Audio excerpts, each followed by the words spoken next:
dan terkait dengan status tersangka Rizik Syihab atas kasus penghinaan lambang negara. Ini kalau misalnya kita berkomentar sedikit, Bang Nikolai, terkait dengan status Rizik Syihab bahwa tidak akan ditahan karena memang hukuman di atas di bawah 5 tahun penjara begitu. Tesis sudah dipaparkan ke sejumlah media. Abang melihatnya seperti apa, Bang? Ya, kalau memang betul dalam ketentuan KUHAP, ancaman yang di bawah 5 tahun itu tidak ditahan. Ya. Itu betul itu. Tetapi dalam pelaksanaannya banyak juga ancaman di bawah 5 tahun itu dilakukan penahanan. Kasus orang mencuri ayam, ya kan? Itu banyak dilakukan penahanan. Kasus orang memotong pohon, Ya. itu di bawah 5 tahun. Tapi kalau Abang melihat kasus dari penghinaan lambang negara yang dilakukan Rizik Syihab, ini dalam pasal 154A ini dikatakan bahwa barang siapa menodai bendera kebangsaan Republik Indonesia dan lambang negara Republik Indonesia diancam dengan pidana penjara paling lama 4 tahun dan pidana denda paling banyak Rp45.000. Permasalahannya sekarang, Pancasila itu lambang negara atau bukan? Ya kan? Di sini pasal 154A yang dimaksud dengan lambang negara adalah bendera, ya kan? ya. Bendera. Dan kemudian lambang negara itu sendiri Garuda, itu lambang negara. Nah, Pancasila bukan lambang negara. Oke. Jadi maksudkan bahwa Rizik Syihab bukan menghina lambang negara begitu ya? Dia tidak menghina lambang negara. Tetapi Nah, kalau dikatakan dia menodai atau menista Pancasila, terapkan pasal yang tentang ideologi negara. oke. Permasalahannya, apakah ada pasal atau ketentuan hukum perundang-undangan yang mengatur tentang penodaan terhadap ideologi negara, dalam hal ini Pancasila? Tidak pernah ada sampai saat ini. Oke. Dari zaman dulu sampai saat ini tidak pernah ada, kecuali zaman Orde Baru, masalah subversif. Oke, ketika memang dari zaman dulu hingga zaman sekarang tidak ada penodaan ideologi begitu seperti Bang Nikolai Aprilindo sampaikan, apakah ini terkesan dibuat-buat begitu, Bang? Ya, sangat dong. Dengan pemeriksaan Basuki Cahayapurnama ada hubungannya kah? Jelas ini. Seperti saya katakan awal tadi kan, ini dipecah konsentrasinya supaya ketika kasus dari Ahok ini sedang dalam proses hukum, Ya. jangan menimbulkan ekses-ekses negatif daripada para pelapor yang dulu pernah melaporkan kasus ini. Dipecahlah konsentrasi ini, dicari-carilah kesalahan daripada Habib Rizik maupun ulama-ulama GNPF MUI maupun FPI yang lain. Munarman dicari kesalahannya di Bali, ya kan? Berarti penentuan sidang di hari Senin ini dengan bertepatannya juga Rizik Syihab diperiksa juga menurut Abang ada kaitannya begitu? Sangat ada kaitannya. Walaupun dengan alasan bahwa ini menjelang masa tenang Pilkada DKI Jakarta Betul. yang akan dilakukan 15 Februari mendatang. Betul. Tetap mau masa tenang atau tidak masa tenang, karena ini sama-sama dibenturkan dalam suatu proses hukum, tetap harus dijalankan. Oke. Gitu loh.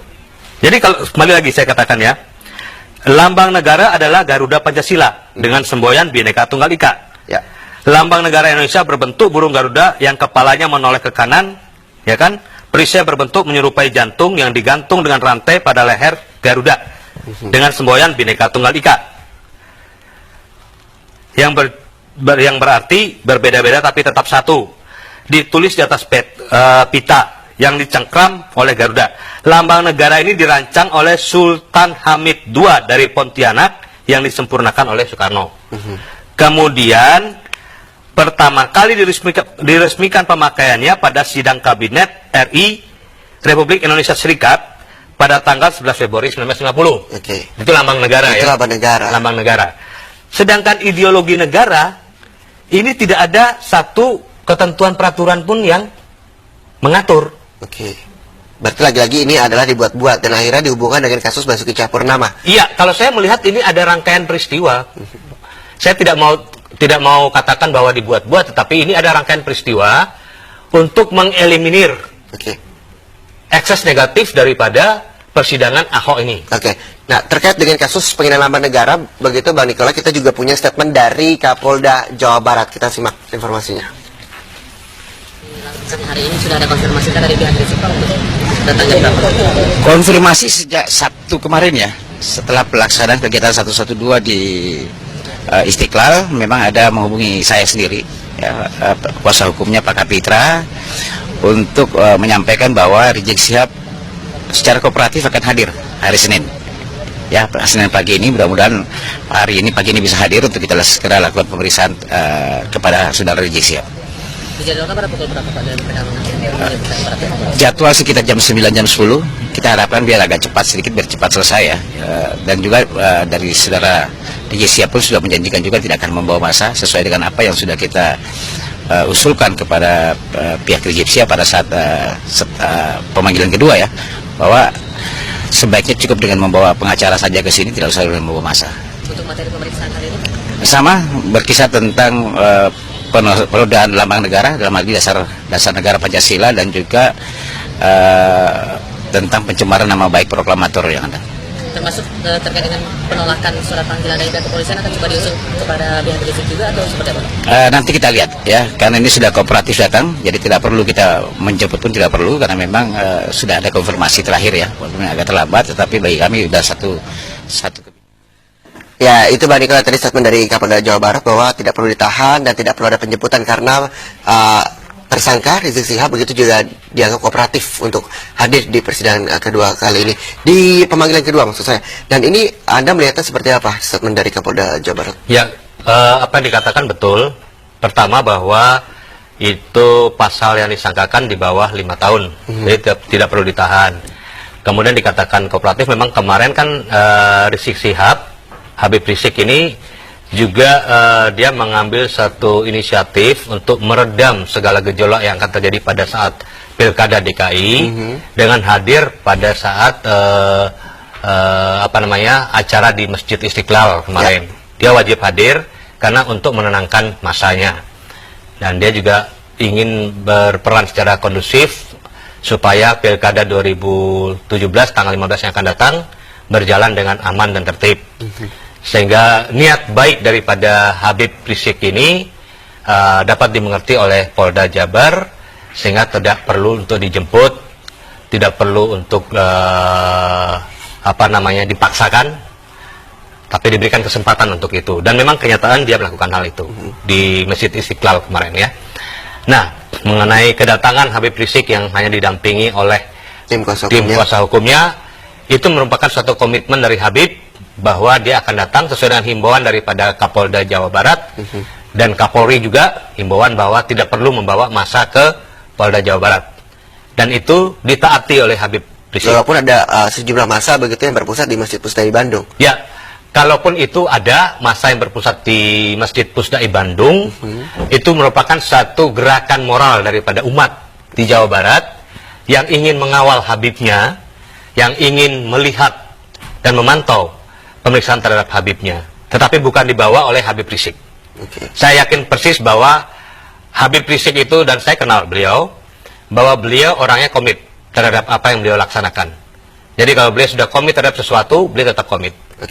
Nah itu. Komit juga untuk mengawal sidang Basuki Cahayapurnama misalnya? Ya, beliau tetap komit mengawal sidang Basuki Cahayapurnama. Karena beliaulah bersama FPI dan GMPF MUI yang pertama kali melakukan satu dorongan moral kepada pihak penegak hukum untuk memproses kasus Ahok ini. Oleh karena itu, beliau harus bertanggung jawab terhadap apa yang beliau sampaikan untuk proses hukum ini sampai selesai. Gitu. Bertanggung jawab untuk mengawal proses hukum dari terdakwa Basuki Cahayapurnama.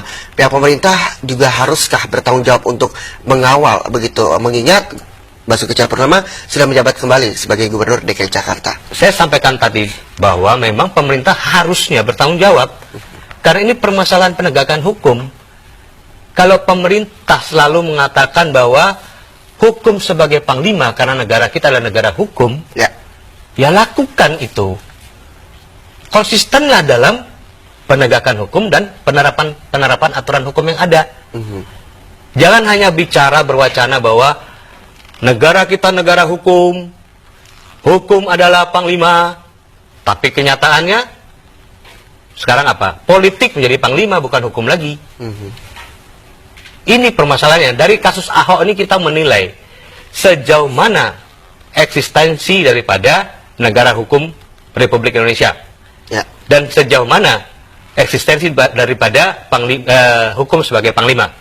Dan sejauh mana konsistensi dari pemerintah untuk menjadikan hukum sebagai panglima dan penegakan hukum berdasarkan peraturan-peraturan hukum yang diciptakan sendiri oleh pemerintah bersama DPR.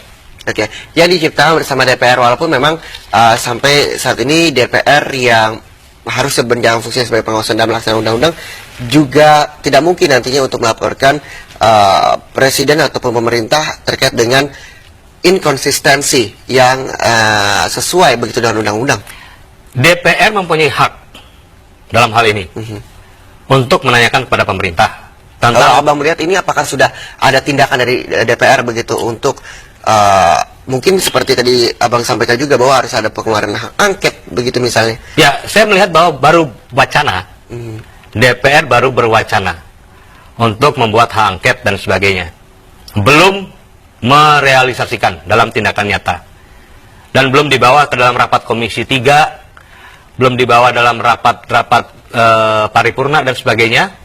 Ini baru berwacana di luar gedung DPR. Ya, apakah wacana itu bisa direalisasikan jika memang tuntutan dari jaksa sudah masuk di Mendagri agar proses tersebut bisa dilakukan secara cepat, misalnya, Bang? Sekali lagi saya katakan tidak perlu menunggu tuntutan jaksa. Karena dalam pasal 83 Undang-Undang 23 tahun 2014, khususnya ayat 1 dan ayat 2 menyatakan bahwa seseorang yang menjadi terdakwa. Jadi harusnya DPR sudah mulai proaktif. Karena statusnya sebagai terdakwa saat ini. Ya. Nah, dengan status sebagai terdakwa berarti sudah didakwakan dalam awal persidangan, di mana jaksa membacakan surat dakwaan. Nah, itu sudah jelas. Sehingga DPR tidak perlu menunggu surat tuntutan yang akan dibacakan jaksa pada saatnya nanti. Untuk pemberitahuan sementara Gubernur DKI Jakarta. Untuk pemberitahuan sementara Gubernur DKI Jakarta, Mendagri, pemerintah dalam hal ini maupun DPR harus berpatokan pada pasal 83 ayat 1 dan 2 sampai ayat 3 Undang-Undang 23 tahun 2014. Tidak dikeluarkannya hak angket atau lambannya hak angket yang dikeluarkan oleh DPR untuk mendapatkan perpu ataupun juga 3 kepres yang tadi Bang Nikolai sampaikan. Apakah ini lagi-lagi intervensi dari pemerintah begitu kuat terkait dengan persidangan Basuki Cahayapurnama? Saya melihat ada intervensi di sini. Ada intervensi dalam hal apa misalnya, Bang? Status Ahok. Ketika dia menjadi seorang tersangka awalnya, ya kan, kemudian menjadi terdakwa. Nah, kalau tidak ada intervensi, bahwa dikatakan dulu waktu itu Presiden Joko Widodo pernah mengatakan saya tidak ikut campur dalam masalah ini ya. Betul. Nah, tetapi dalam pelaksanaannya bukan Presiden secara langsung, tapi pembantu-pembantu Presidennya. Ambil contoh, ketika Ahok melakukan satu tindakan yang dianggap melecehkan, merendahkan, bahkan mengancam Kiai Haji Ma'ruf Amin sebagai saksi dari persidangan tersebut, yang mana Kiai Haji Ma'ruf Amin sebagai ketua MUI dan juga sebagai Rais Am PBNU, ya kan? Ketika itu kan mulai terjadi kecaman-kecaman. Datanglah Menko Maritim malam-malam ke rumahnya Kiai Haji Ma'ruf Amin. Datanglah Kapolda Metro, datanglah Pangdam Jaya. Walaupun dengan alasan bersilaturahmi dan ada urusan-urusan seperti kalau silaturahmi bukan hanya pada saat kejadian dong. Lagi pula tengah malam lagi, malam-malam lagi kan? Ya. Ini tanda tanya besar. Jadi tidak bisa masyarakat itu dibuat kamuflase dengan bersilaturahmi. Bahwa ini ada intervensi begitu. Nah, kalau saya melihat dalam tanda kutip ada intervensi supaya Kiai Haji Ma'ruf Amin dapat memaafkan Ahok. Emangnya Ahok itu bintang berapa? Jenderal bintang berapa dia? Sehingga yang datang jenderal untuk datang minta maaf untuk Ahok. Tanda tanya besar di sini. Itu pertama. Yang kedua, hal yang nyata yang terjadi saat ini, ketika setelah masa cuti kampanye Ahok habis, harusnya dengan status dia sebagai terdakwa, segera dilakukan pemberhentian. Oke. Berdasarkan ketentuan undang-undang seperti saya sebutkan tadi. Pasal 83 ayat 1 begitu Iya, ya. daripada Undang-Undang 23 tahun 2014. Tapi nyatanya sampai detik ini tidak ada upaya untuk pemberhentian itu. Dan Ahok juga masih menjadi seorang gubernur aktif gitu ya, Bang? Iya.